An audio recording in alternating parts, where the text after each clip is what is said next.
Bienvenidos todos a otra retransmisión en directo y actualización sobre lo que está ocurriendo en Irán. Estoy muy contento y agradecido de contar hoy con la presencia de dos magníficos analistas y un antiguo diplomático, el embajador Chas Freeman, ex embajador de Estados Unidos en Arabia Saudí y secretario adjunto de Defensa en la década de 1990. Embajador Freeman, bienvenido. También nos acompaña Michael Rossi, de la Universidad Rutgers, donde imparte clases de ciencias políticas. Señores, bienvenidos. Gracias, Pascal. Thank you, Pascal.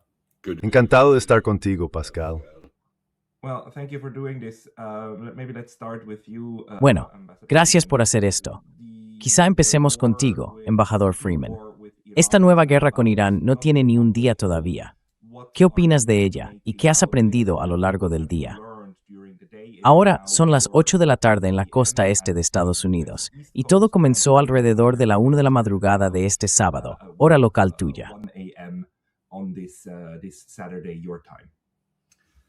Yes, it's too early to really tell. Sí, es demasiado pronto para saber realmente mucho sobre lo que está ocurriendo. It's clearly going to be. Esta es la primera ronda de lo que claramente va a ser una guerra de desgaste. Hay varios puntos evidentes al respecto, creo, que han sido señalados por el ejército estadounidense, al parecer sin mucha persuasión, porque el presidente siguió adelante e hizo esto. En primer lugar, sea cual sea el resultado, esto agotará en gran medida las reservas estadounidenses de armamento y municiones relevantes para otros desafíos, y por tanto debilitará a Estados Unidos. En segundo lugar, ya estamos viendo la ruptura de las comunicaciones entre el este y el oeste. El estrecho de Hormuz está cerrado. Las compañías de seguros ya no asegurarán los barcos que pasen por allí, lo que garantiza que no intentarán romper el bloqueo. Which ensures that they won't try to break the blockade. The Houthis are back in a blockade in the Red Sea, apparently. Los hutíes han vuelto a imponer un bloqueo en el Mar Rojo, al parecer. Así que tanto el Golfo Pérsico, a través del estrecho de Hormuz, que representa alrededor del 20% del suministro mundial de petróleo, como el Mar Rojo, como paso de Asia a Europa a través del Canal de Suez, están cerrados. En tercer lugar, por supuesto, hay censura militar en Israel, lo que significa que no se informa sobre los daños que se están produciendo allí. Sabemos que en la llamada Guerra de 12 días de junio se destruyeron unas 480 edificaciones en Israel. Hoy hay un editorial en Haaretz que menciona esto, aunque no la cifra. Y muchos israelíes siguen sin hogar como consecuencia de ello. Otra vez lo mismo. They're still homeless as a result of that. Here we go again. We know that there's damage in many cities. Sabemos que hay daños en muchas ciudades de Irán y que un misil aparentemente mal dirigido en Minab, en el sur de Irán, mató a muchas escolares. Hemos visto afirmaciones del presidente Trump, aunque no exactamente del primer ministro Netanyahu, de que el líder supremo, el Ayatollah Khamenei, ha muerto. Netanyahu dijo que había indicios de que estaba muerto, pero no lo afirmó. Los iraníes lo han negado y han dicho que sigue plenamente al mando. Así que hay mucho que no sabemos. Tendremos la oportunidad de averiguar mucho más en los próximos días. Y creo que es justo decir que hay varios legados que dejará todo esto, ocurra lo que ocurra. Legacies from this, regardless of what happens. The first is that I don't think anyone is going to be very eager to negotiate. La primera es que no creo que nadie vaya a estar muy dispuesto a negociar con Estados Unidos. Esta es la segunda vez que utilizamos las negociaciones como una artimaña, como una forma de distraer la atención mientras se planifica un ataque. Y el hecho es que alguien indiscreto en Israel reveló que el momento del ataque, la fecha, se acordó el 29 de diciembre, ya en Mar-a-Lago. Estas negociaciones, como sospechaba, han sido un ejercicio vacío destinado a respaldar un ataque militar sorpresa. Y eso hace un poco más comprensible por qué los rusos aparentemente están perdiendo entusiasmo por tratar con los señores Witkoff y Kushner, que por usar un término del béisbol estadounidense, tienen un promedio de bateo de 0. Who have, to use an American baseball term, a batting average of 0. They have entered many negotiations. Han participado en muchas negociaciones. Han generado riqueza para sí mismos y en ocasiones para la familia Trump, al menos potencialmente, pero no han logrado la paz, ni en Ucrania, ni en Gaza, ni entre Israel e Irán, ni entre Irán y Estados Unidos. Así que existe aquí un legado de descrédito para el cuerpo diplomático estadounidense que va a perdurar y hará mucho más difícil que se tome en serio a Estados Unidos a nivel internacional. Por supuesto, se nos toma en serio como un infractor reincidente del derecho internacional y como un país con poderío militar. Permítame abordar ese último punto. Si esta guerra termina, como sospecho que podría, con la devastación de Israel, grandes daños en Irán y algunas pérdidas graves para Estados Unidos, veremos una pérdida de prestigio.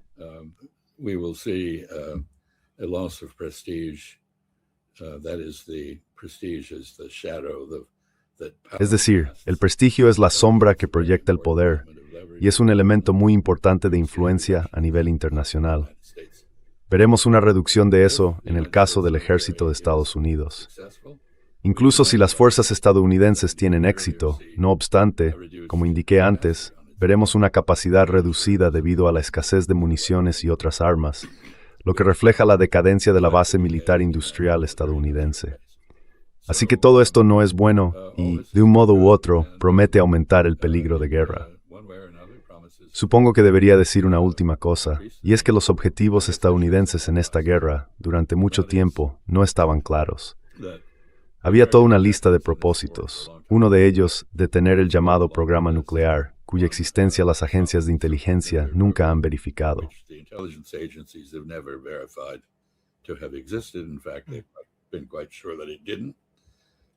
De hecho, estaban bastante seguros de que no fue así. Así que es una ficción como el programa nuclear de Saddam Hussein, que condujo a la invasión de Irak en 2003.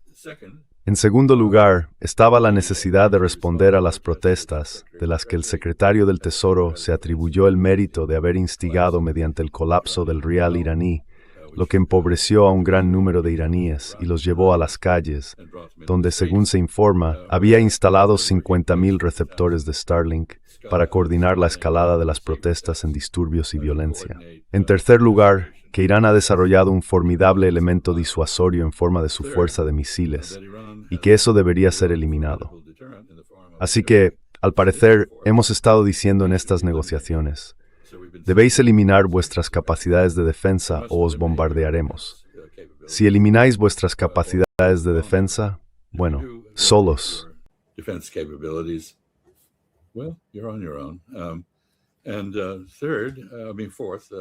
Y en cuarto lugar, Irán ha participado en estas conversaciones porque quiere un alivio de las sanciones que han paralizado la economía iraní y provocado las protestas y sus consecuencias.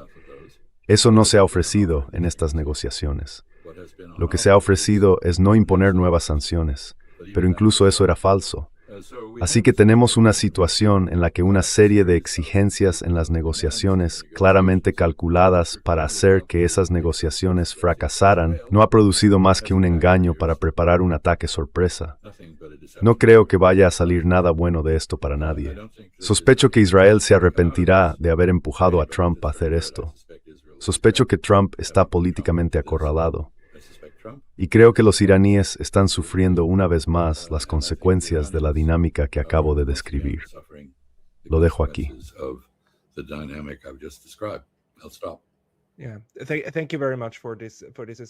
Sí, muchas gracias por esta evaluación. Y Michael, te dejaré reaccionar a ello. Solo quiero señalar que nos están diciendo que Ali Khamenei, el líder supremo, aparentemente ha muerto. Quiero decir, esto ahora está circulando en Twitter y en los medios establecidos.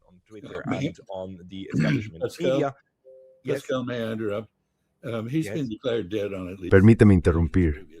Los israelíes ya lo han declarado muerto al menos en 6 ocasiones anteriores.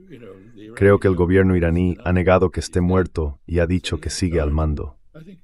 Creo que es una cuestión abierta. En cualquier caso, aquí va una pregunta. Si el líder supremo ha muerto como resultado de un intento de asesinato llevado a cabo mediante un ataque militar, ¿qué tendría de malo intentar asesinar a Donald Trump?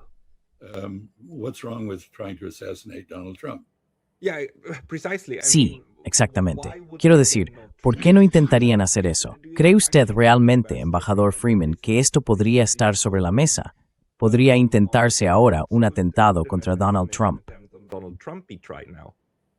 Well, it's possible. Of course, there's been what I think Bueno, es posible. Por supuesto, ha habido lo que creo que fue una afirmación falsa de que ya hubo un intento de asesinato iraní contra Trump. Pero, ya sabes, esto nos remite a la lección no aprendida del 11S. Si bombardeas a la gente, ellos te bombardearán de vuelta. Si no tienen una fuerza aérea, reutilizarán aviones de pasajeros como misiles de crucero. Encontrarán alguna forma de vengarse. La reciprocidad es la norma del juego a nivel internacional.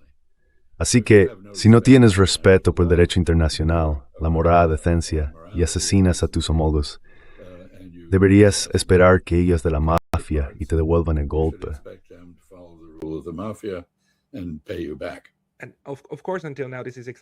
Y por supuesto, hasta ahora esto es exactamente lo que Israel ha estado haciendo. Siempre ha ido tras el liderazgo de sus enemigos, Hamás y Hezbollah. Pero esta es la primera vez que el enemigo es lo suficientemente grande como para intentar llevar a cabo un contraataque exitoso. Michael, ¿qué crees que producirá esta situación en el ámbito político y en términos de guerra?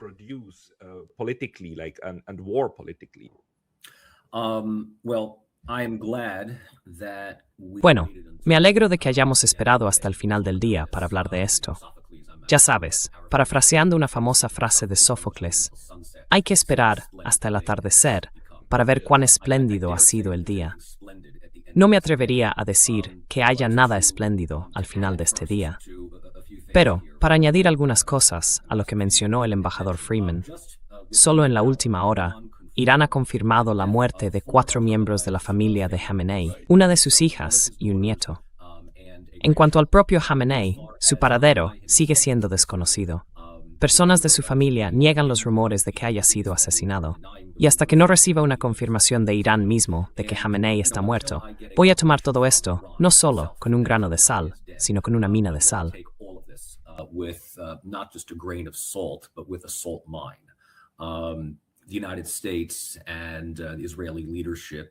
Estados Unidos y el liderazgo israelí ya han mentido, y varias veces. Es una mentira audaz, si es que lo es. Así que, en efecto, dentro de las primeras 24 horas, estamos lidiando con mucho en la llamada zona gris. Quiero decir, eso es, en última instancia, con lo que estamos tratando aquí. Antes de llegar al tema del asesinato y el derecho internacional, de nuevo, zona gris aquí. Irán ha logrado golpear con éxito varios objetivos militares estadounidenses en Oriente Medio, incluido Bahrein, donde se destruyó una importante estación de radar. En lugares de Qatar, los Emiratos Árabes Unidos, Kuwait y Dubái, estamos viendo imágenes de misiles sobrevolando la propia Dubái. Se han alcanzado varios objetivos. Esto plantea la cuestión de si Estados Unidos e Israel han mordido más de lo que pueden masticar.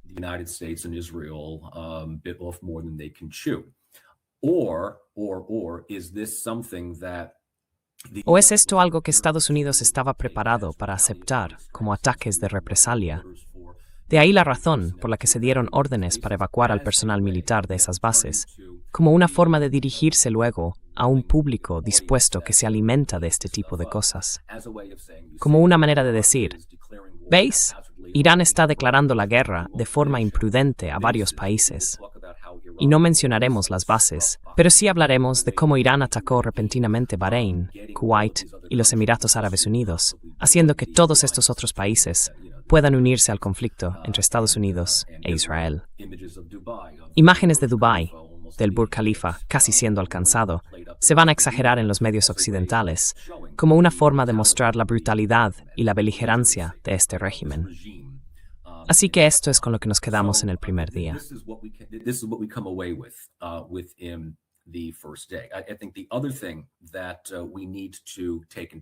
Creo que otra cosa que debemos tener en cuenta es si el llamado orden basado en reglas tenía alguna credibilidad hasta hoy, ya no la tiene. Simplemente ha desaparecido por completo. Tú y yo tuvimos esta conversación ayer, Pascal Lotas, y en cierto modo me alegro de que lo hiciéramos, porque hablamos de Rusia y Ucrania ayer, y creo que después de hoy, Ucrania va a quedar, bueno, ya no será la noticia principal. Pero hablábamos del primer ministro canadiense, Mackey, y de la importancia del orden basado en reglas, al que hoy respalda automáticamente a Estados Unidos en su ataque contra Irán. sin ninguna aprobación del Congreso, a menos que consideres que la Knesset es la aprobación congresual que Trump estaba buscando. That Trump was looking for. Embajador Freeman, ¿cómo cree que está siendo recibido esto ahora en Estados Unidos? He oído que hay protestas en el país. Quiero decir, Donald Trump en su discurso incluso utilizó la palabra guerra. Dijo que en la guerra habrá bajas. Pero según la Constitución de los Estados Unidos, el poder de declarar la guerra, que él evidentemente reconoce, debería recaer en el Congreso. ¿Cómo cree que se desarrollará esto en Estados Unidos? Well, I think this is, in fact, Bueno, creo que esto es de hecho una extensión más y la prueba definitiva del colapso del orden constitucional en Estados Unidos. Este es el fin de la República Americana. Aquí tenemos a un presidente que, sin informar al Congreso hasta el último minuto, y mucho menos consultarlo, sin ofrecer ninguna explicación ni un conjunto de objetivos bélicos coherentes o viables, lleva a Estados Unidos a una gran guerra. Despliega la mitad de la Fuerza Aérea estadounidense al otro lado del mundo en preparación para ello, envía 2 de los 3 portaaviones operativos. No sé si el Gerald R. Ford está realmente operativo, ya que nadie puede ir al baño sin bajarse de él en Creta. Pero en fin, hizo todo esto, y el Congreso permaneció inerte. Tiene un culto en el Congreso que lo apoyará sin importar lo que haga. that will support him regardless of what he does. There are historical parallels to be drawn. Existen paralelismos históricos que pueden trazarse con varios momentos de la historia de la República Romana y no son alentadores. El segundo elemento es que esto es antidemocrático. Aproximadamente 3/4 del público estadounidense, según los datos de las encuestas, se oponen a esta guerra o se oponían a ella. Nunca se sabe si las encuestas tienen algún valor más allá de lo efímero, porque cuando la gente va a la guerra, toma partido y sus actitudes cambian. Pero aquí tenemos un incumplimiento de los principios básicos de la Constitución, una falta de respeto por la separación de poderes, una completa indiferencia hacia la opinión pública y, como dijo Michael, en efecto, la sustitución de Benjamin Netanyahu por la aprobación del Congreso de los Estados Unidos a la hora de hacer la guerra.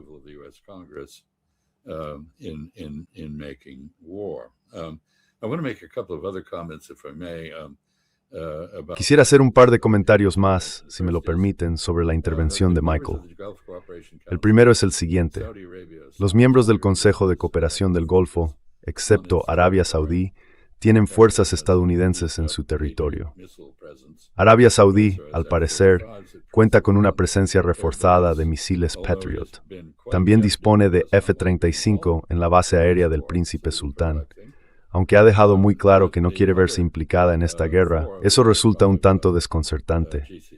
Pero los otros 4 de los 5 miembros del CCG tienen fuerzas estadounidenses en bases situadas en su territorio.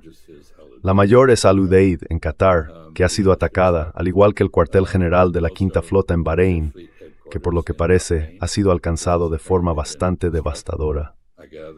El cuartel general regional del CENTCOM en Kuwait también ha sido golpeado.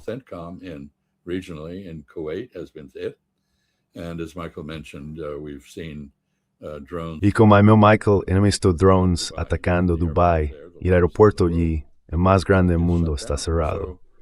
Así que todo esto en los países del Golfo no quieren estar. Han hecho gran esfuerzo en versus masivos para intentar evitarla. Han trabajado que está igualmente preocupada por esta guerra y que ahora podría verse obligada a suministrar tecnología y armamento a Irán para proteger su soberanía frente a Israel y Estados Unidos. Así que no sabemos hacia dónde se inclinarán los árabes del Golfo.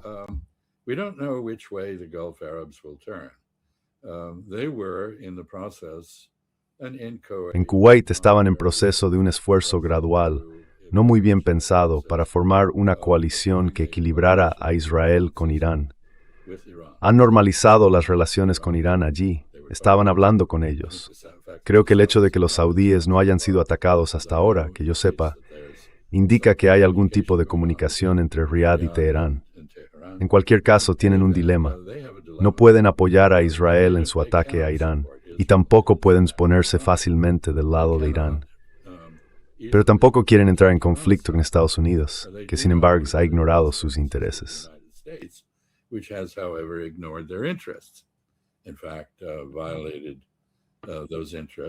De hecho, violó esos intereses al invitar ataques contra ellos. Y puede que muy bien encuentren una salida a esta situación, porque los ataques son contra estadounidenses en bases estadounidenses, no contra ellos. Son violaciones de su soberanía, del mismo modo que Israel violó la soberanía de Qatar cuando atacó a los negociadores de Hamas. Pero no son ataques contra cataríes, kuwaitíes, emiratíes o bahrainíes. Y por tanto, puede que vean en esto una buena razón para distanciarse en lugar de acercarse más a Estados Unidos. Así que esto plantea serias dudas sobre si estamos asistiendo a una especie de erosión fundamental y definitiva de la influencia estadounidense en la región.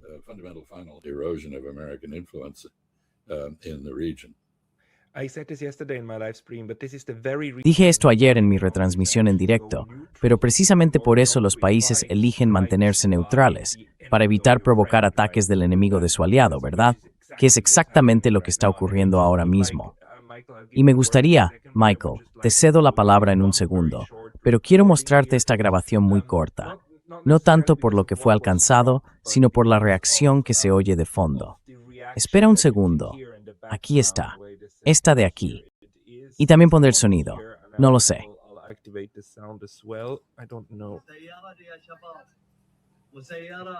Y un coche, y un coche.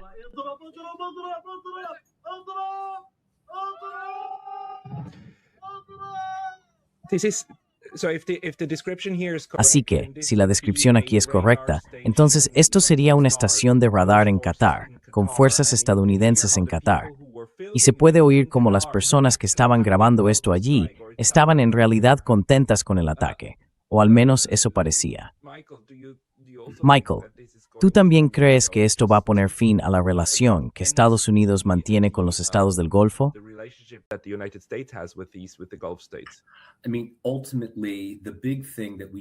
Quiero decir, en última instancia, lo más importante que debemos entender sobre los estados árabes es que sus gobiernos están en gran medida vasallizados dentro del orden hegemónico estadounidense-israelí. Los pueblos no lo están, y lo saben, y lo detestan. Los gobiernos también entienden que en esta época, 2 años después del peor genocidio patrocinado por un Estado contra un pueblo desde el Holocausto, Israel es tóxico. Israel es un país tóxico que resulta enormemente costoso con el que mantener relaciones cálidas y amistosas, especialmente si se trata de un país musulmán en Oriente Medio. Los gobiernos pueden disimularlo mediante diversos acuerdos y cortesías diplomáticas.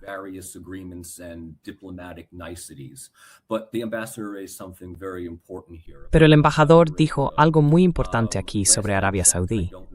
La última vez que lo comprobé, no sé si están oficialmente del lado de Estados Unidos o si quieren mantenerse al margen con esta idea de neutralidad. Lo que hemos visto en el último año, más o menos, tómalo como quieras, es que Irán se ha convertido en miembro de los BRICS, la asociación económica más amplia. También lo han hecho los Emiratos Árabes Unidos, Egipto y Arabia Saudí, aunque Arabia Saudí aún no ha aprobado formalmente su adhesión. Pero lo que podemos deducir de esto es el acercamiento de las relaciones entre Teherán y Riad en los últimos años. Ambos han restablecido relaciones diplomáticas, y esto fue impulsado por los chinos.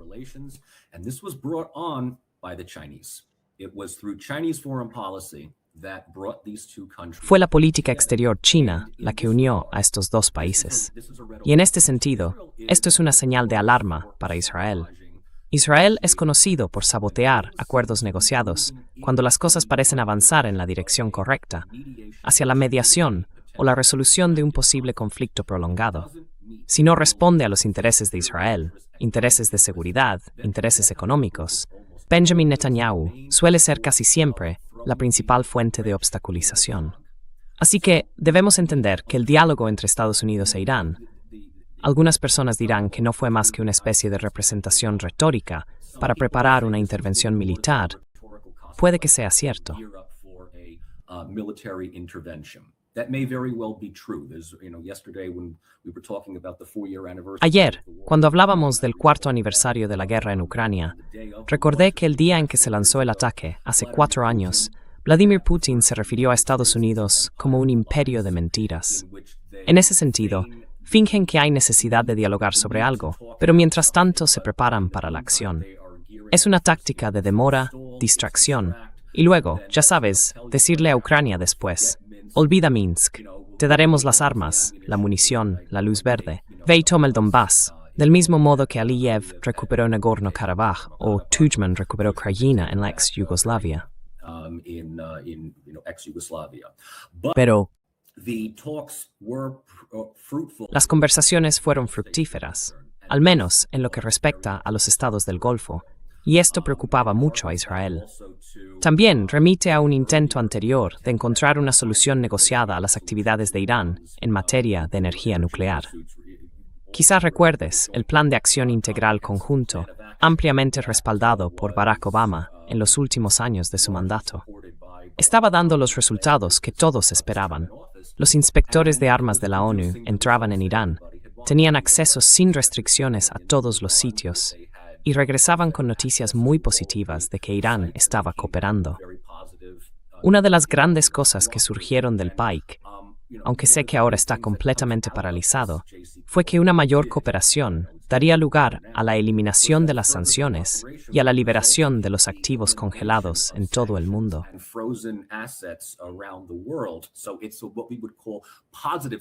Así que es lo que llamaríamos sanciones positivas, ¿verdad?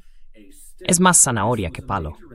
Y esto fue un gran incentivo para que Irán cooperara, porque les dio acceso a cuentas bancarias en el extranjero, congeladas, a las que no habían podido acceder desde 1979, pero que habían estado generando intereses desde entonces. Solo puedes imaginarte la enorme cantidad de dinero que eso representaba. Y Netanyahu volvió a decir que esto era inaceptable. Estábamos, en la práctica, dando dinero a un Estado terrorista que quería borrar a Israel del mapa. Cuando Trump se presentó por primera vez a la presidencia, apoyó completamente esa postura y dijo que si resultaba elegido, se retiraría del JCPOA, que fue exactamente lo que hizo.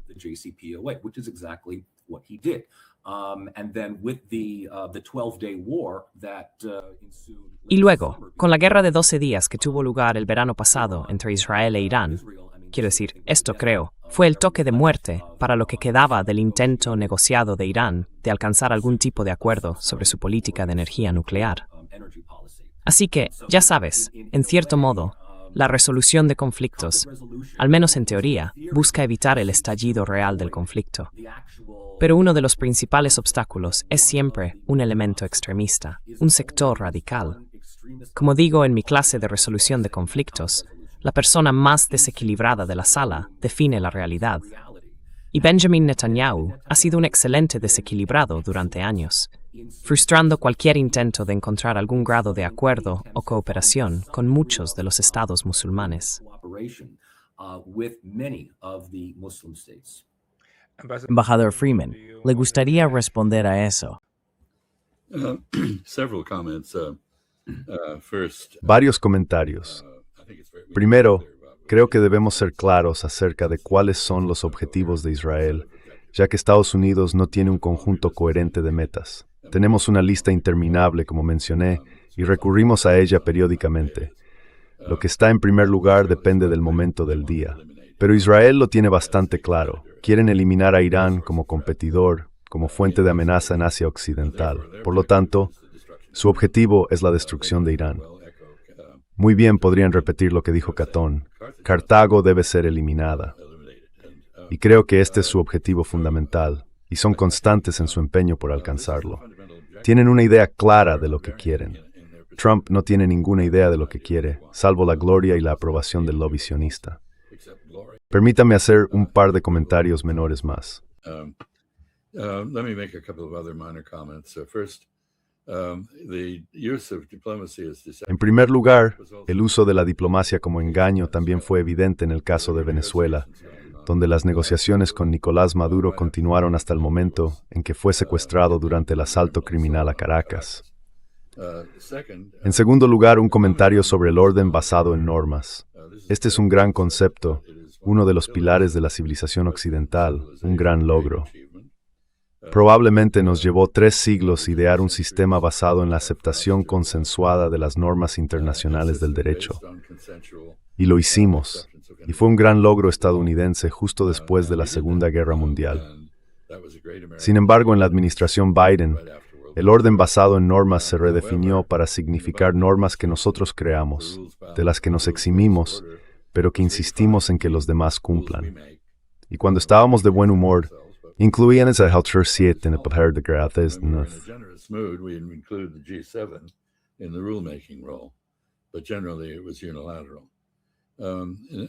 Pero en general fue unilateral, y creo que ese orden desapareció por completo con el auge de la administración Trump. De hecho, en esa primera administración, recuerdo que hubo un artículo en Foreign Affairs que negaba la existencia de algo llamado comunidad internacional. No existía ninguna comunidad internacional. Y afirmamos el derecho a actuar unilateralmente, y eso es lo que seguimos haciendo. Así que ahora creo que la ley de la selva se usa a veces como analogía, pero incluso la selva tiene reglas. No estoy seguro de que haya alguna regla que se aplique ahora. Así que vuelvo a mi tesis. La democracia constitucional que creamos hace 250 años, bueno, en realidad 234 creo, pero en fin, ese periodo tan lejano está muerto.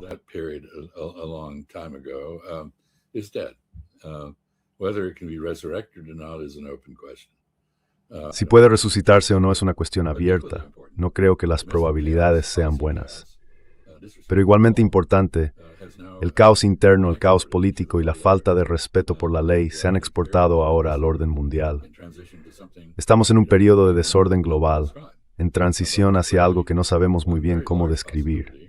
Pero claramente, una posibilidad muy grande es que nos desacreditemos y aislemos tanto a nosotros mismos con ideas y medidas proteccionistas y con el abuso de nuestro poder, por ejemplo, debilitando el dólar al usarlo como arma contra otros países, que acabemos apartándonos por completo de la compañía decente del resto del mundo y terminemos en un mundo en el que estemos completamente solos.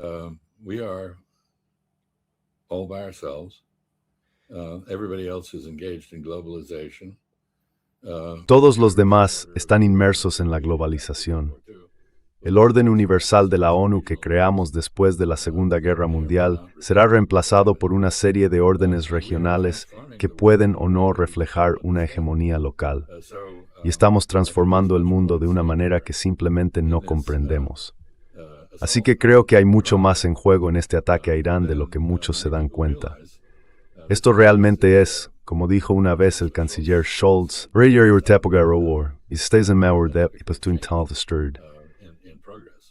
And we're in the middle of it, and of course we don't understand it. Sadly enough, it is usually the wars that then mark the changes. Por desgracia, suelen ser las guerras las que marcan el cambio de eras, y da la sensación de que esta supondrá un cambio tan grande como el que vimos hace 4 años, casi por las mismas fechas, con Rusia. Solo por mencionar algo, ya estamos viendo cómo surgen distintas narrativas. Por ejemplo, Kamala Harris ha hecho hoy una declaración diciendo que se opondría a esta guerra con Irán. Tengo que decir que no la creo. Pienso que no importaría mucho quién esté al mando del gobierno de Estados Unidos. Parece que sea quien sea el elegido, al final se sigue la política de Israel. También vemos a los europeos uniéndose en este momento.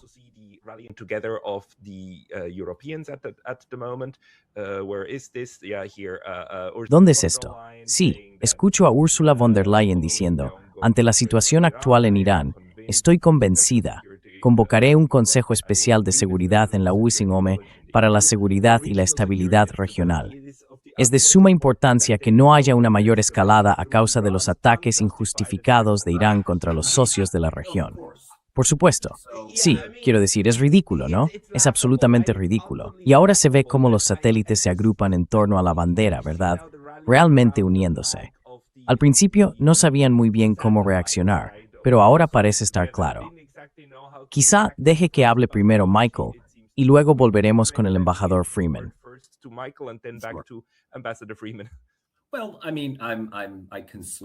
Bueno, quiero decir, puedo dormir un poco mejor por la noche, sabiendo que Kamala Harris ha adoptado una postura tan firme, sobre esta guerra en Irán. Sabes, creo que los funcionarios estadounidenses, como señalaste muy bien, pueden expresar su opinión cuando no son elegidos o no son presidentes. Pero una vez que son elegidos, se les entrega una especie de manual de conducción sobre lo que realmente se está haciendo. Quiero decir, recuerdo cuando Barack Obama se presentó a la presidencia, había prometido cerrar Guantánamo en la primera semana de su mandato. Y bueno, eso obviamente no ocurrió. En cuanto a Europa, quiero decir, mira Pascal, tú y yo hemos tenido esta conversación muchas veces sobre nuestros buenos amigos Kaya, Ursula, Paul Staub, Macron y otros. Europa es un mosaico de vasallos estadounidenses. Eso es todo. Europa es irrelevante en esta fase del juego.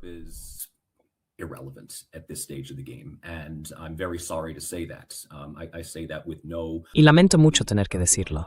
Lo digo sin ninguna satisfacción. Pero ya sabes, la declaración de Úrsula es tan insípida y predecible como puede ser, y por eso está en el puesto en el que está. Es absolutamente injustificada y no provocada. El embajador de Irán para Asuntos Exteriores fue entrevistado en no recuerdo en qué medio de comunicación. Y una de las preguntas fue, ¿cómo puede Irán justificar atacar esas bases militares en Oriente Medio? Y quiero decir, fue casi como, vosotros nos atacasteis. Pero este malentendido, la forma en que se formuló la pregunta, no creo que fuera increíblemente estúpido. Creo que en realidad refleja la manera en que Occidente percibe a países como Irán. Y desde la revolución iraní, Irán ha sido presentado como el enemigo público número 1 en Oriente Medio.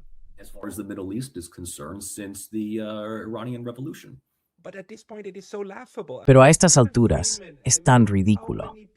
Embajador Freeman, quiero decir, ¿cuánta gente cree usted que incluso en Occidente seguirá tragándose esto después de ver que Estados Unidos e Israel atacaron a Irán? ¿Cuántas personas van a decir, sí, en realidad esto es una prueba ahora, ya que están respondiendo, de que siempre representaron una amenaza?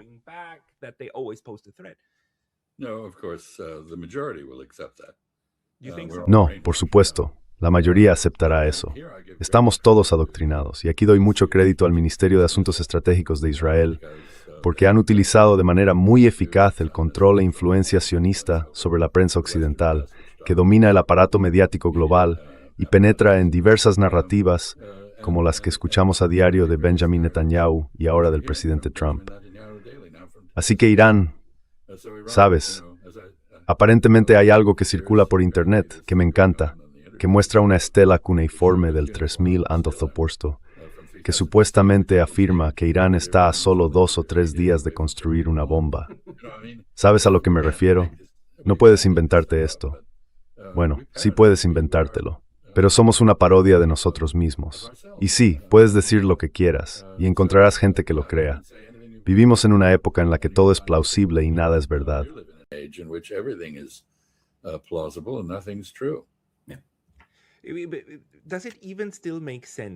Sí. ¿Tiene siquiera sentido todavía? Solo una pregunta, Michael. Pensar en nuestros países como entidades separadas. Ya sabes, como Francia, Alemania, Estados Unidos e Israel, como entidades distintas dentro de la teoría de las relaciones internacionales, que actúan en función de intereses. A estas alturas parece que todo es una gran tarta de élites, burócratas de élite, que forman una especie de colectivo ultraviolento hacia el exterior. Es una violencia colonial, y ahora incluso reutiliza el lenguaje colonial para hablar de su proyecto de civilizar al resto del mundo. Quiero decir, ¿tiene todavía algún sentido esta teoría de las relaciones internacionales de los Estados-nación como actores, el realismo como enfoque?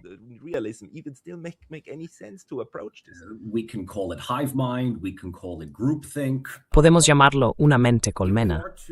Podemos llamarlo pensamiento grupal.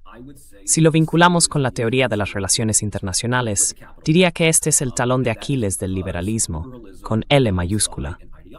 Esto se debe a que el liberalismo se rige por una ideología de la que forma parte el orden basado en normas. El liberalismo se adhiere, en mi opinión, a filosofías y valores bastante optimistas y encomiables. La comprensión de que existe un conjunto de derechos humanos universales que deben ser protegidos, y que los estados tienen la responsabilidad moral de proteger a sus propios ciudadanos como una forma de justificar la soberanía.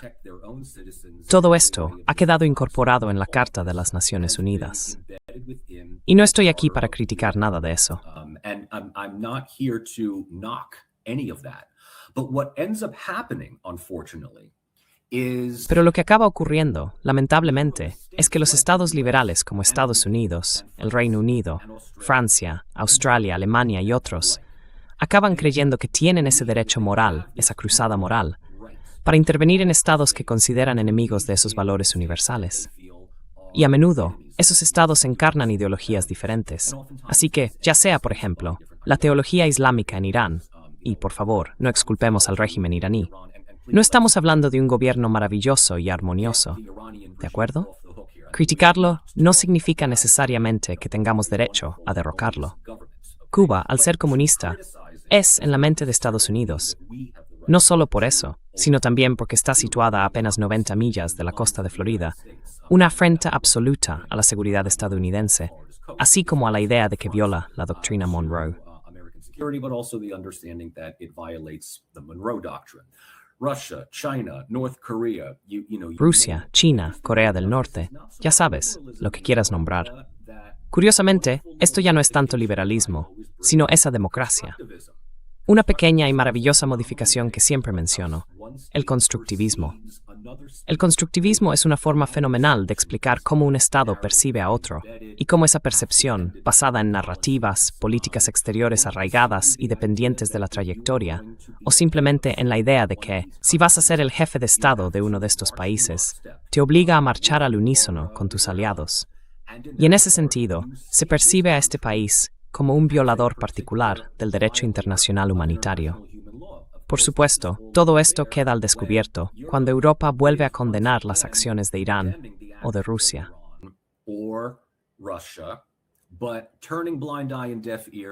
Pero hacer la vista gorda y oídos sordos al secuestro de un jefe de Estado en Venezuela, al bloqueo total de Cuba por parte de Estados Unidos y a cualquier cosa que haga Israel, bueno, ese es el patrón. De hecho, en algunos casos, la crítica al Estado de Israel dentro de estos países por parte de manifestantes civiles comunes se considera una amenaza mayor para la seguridad interna que lo que realmente ha hecho el propio Estado israelí. Y mira, esto no es una teoría conspirativa, no es un discurso de extrema derecha sin fundamento. Esto ha sido documentado a fondo por John Mearsheimer y Stephen Walt en su libro El lobby israelí, que fue muy controvertido cuando se publicó. Pero ahora todo el mundo lo está mirando y diciendo, ya sabes, Israel ha hecho su trabajo, controlando por completo a tantos responsables políticos como sea posible para conseguir que respalden sus acciones en Oriente Medio.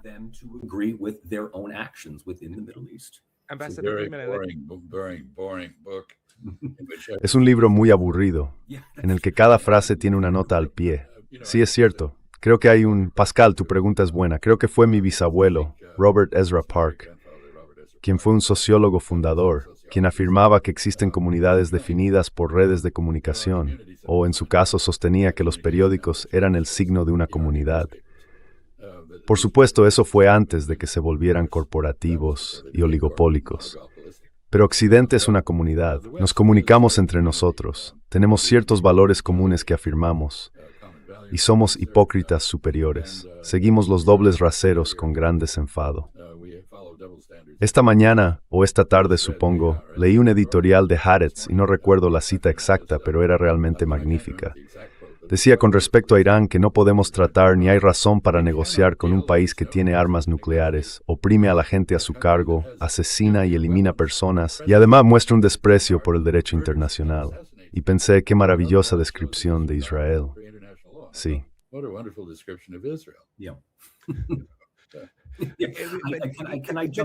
Puedo intervenir. Solo quería mencionar, perdón, Pascal, pero quería sacar a colación algo relacionado con tu pregunta sobre, ya sabes, cuánta gente realmente cree en esto. El embajador fue un poco más pesimista que yo. Yo soy algo más optimista respecto a cuánta gente realmente cree en la retórica que proviene de esos llamados funcionarios políticos, ya estén en Washington, Londres, París, Bruselas, Berlín, Tel Aviv o en otros lugares. Las generaciones mayores probablemente sí lo hagan. And that may be because they are Y eso puede deberse a que se aferran a los medios tradicionales, que en la práctica no hacen más que repetir la narrativa aprobada por el Estado. Las generaciones más jóvenes, en cambio, y aquí, cuando digo jóvenes, me refiero sobre todo a personas de 40 años o menos, han abandonado en gran medida eso, han cortado el cable, no se suscriben a The New York Times, ni a The Washington Post, ni ven CNN o MSNBC. No hacen eso. Obtienen la mayor parte de sus medios, su información, de las redes sociales, de Telegram, Instagram, TikTok, YouTube, Substack, podcast, lo que sea. Y así cuando los líderes estatales dicen una cosa, y las generaciones mayores simplemente responden, vale, tenemos que marchar al unísono, las generaciones más jóvenes saben que eso es de las peores mentiras que existen.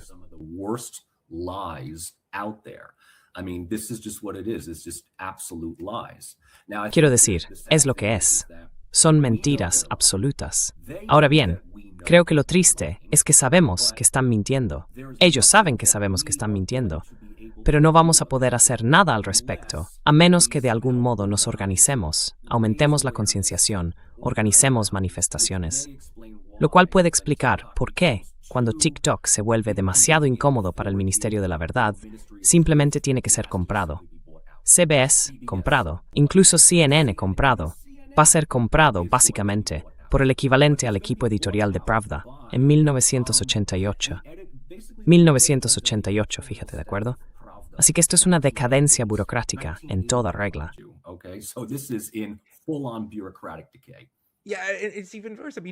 Sí, es aún peor.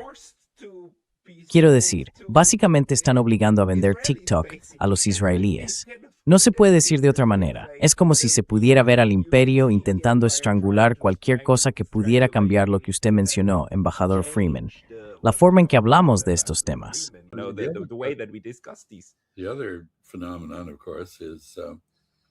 El otro fenómeno, por supuesto, es Caroline Leavitt y compañía.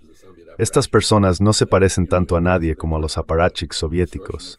Ya sabes, por su tortuosa distorsión de los hechos y la lógica, y además sin el menor pudor. Creo que la falta de vergüenza en gran parte de esto es su rasgo más distintivo. En fin, creo que empezábamos hablando de Irán, y ahora hemos derivado hacia los pecados de la civilización occidental y su época de decadencia. Pienso que la historia de Irán no ha hecho más que empezar, como dijo Michael. Tenemos que esperar a que salga el sol mañana para ver qué significa todo esto. Algunas cosas ya son evidentes, pero vamos a oír mucho más, vamos a aprender mucho más, y probablemente no serán buenas noticias para nadie.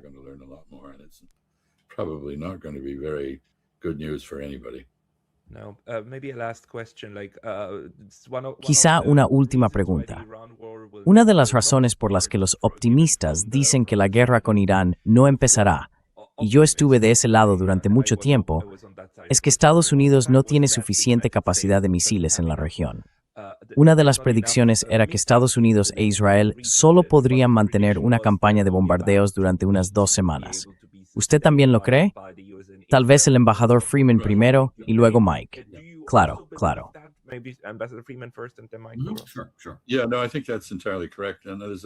Sí, no, creo que eso es completamente correcto.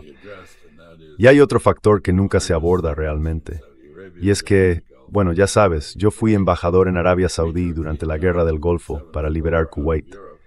Sacamos todo el 7º cuerpo de Europa y lo enviamos a casa pasando por Arabia Saudí.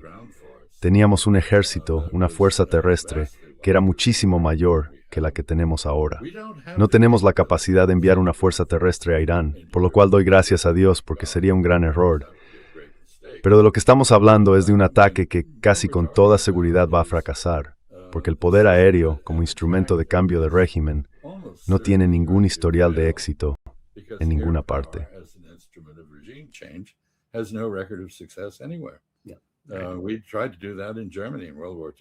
Intentamos hacer eso en Alemania durante la Segunda Guerra Mundial y no tuvimos éxito. No he visto ningún registro de éxito desde entonces. Así que vuelvo a la teoría de que lo que estamos haciendo es en realidad contraproducente, en el sentido de que estamos enseñando a Irán que debe seguir el ejemplo de Corea del Norte en respuesta a la presión máxima. Debe desarrollar la capacidad de atacar a Estados Unidos con armas nucleares. Así que la afirmación de Donald Trump de que esto es inminente es una tontería, pero sus acciones lo hacen probable. Estamos aumentando el número de amenazas en el mundo contra nosotros, sin ningún beneficio en particular, ninguno en absoluto, por lo que puedo ver.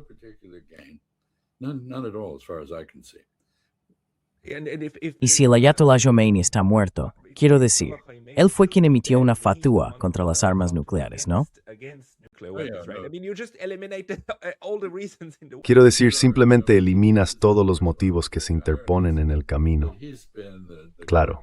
Quiero decir, esta es, por supuesto, una de las grandes ironías, que él ha sido el tapón en la botella en Irán en este asunto de volverse nuclear.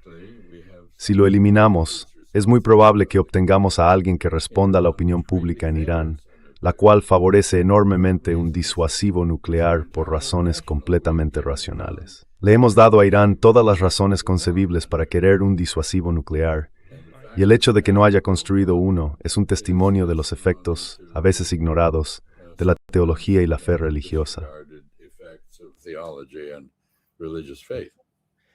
Michael, ¿tienes algo que añadir a ese punto? Sí, quiero decir, estamos al final del primer día. Veamos qué pasa cuando salga el sol. Supongo que lo único en lo que al menos podemos apoyarnos es, ya sabes, intentar descifrar el proceso mental de nuestro rey loco, Donald Prin. Creo que si hay una sola cosa lógica que entender sobre él, es que no actúa con lógica. No sigue ninguna estrategia a largo plazo. Ya sea Venezuela, Cuba, Ucrania o ahora Irán, puede aburrirse y cambiar de táctica hacia China en algún momento. Va a ir a por Suiza. Suiza. Pascal Lotas, por favor. Eso es fácil. Si nos cortan del dólar estadounidense, estamos muertos. Morimos, los 9 millones de nosotros. Sí, de acuerdo. Sí, da un poco la impresión de ser, ya sabes, como esa gran frase del personaje del Joker de Heath Ledger. Dice algo así como, yo simplemente hago cosas. Es como un perro persiguiendo un coche, no sabría qué hacer si lo atrapara. Y creo que puede dejarse influir en una dirección u otra, solo para agitar las aguas, mover la atención distraída de un lado a otro. Alguien incluso dijo, ¿qué es esto? Operación Libertad Épica. En realidad es la Operación Epstein, Ira o Furia Epstein, o como se llame. Así que, en ese sentido, creo que lo que debemos entender sobre Trump es que es muy caótico, y su círculo más cercano está, en el mejor de los casos, formado por oportunistas increíblemente beligerantes como Marco Rubio y J.D. Vance, y en el peor, poblado por aduladores serviles como Pete Hegseth y Stephen Miller. Pero ¿sabes qué?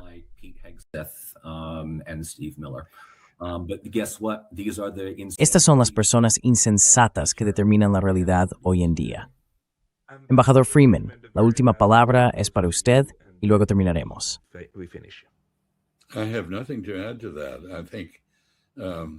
No tengo nada que añadir a eso. Creo que necesitamos recurrir a un psicólogo para que describa la megalomanía, el narcisismo y la sociopatía. A eso me refiero. Donald Trump es un sociópata.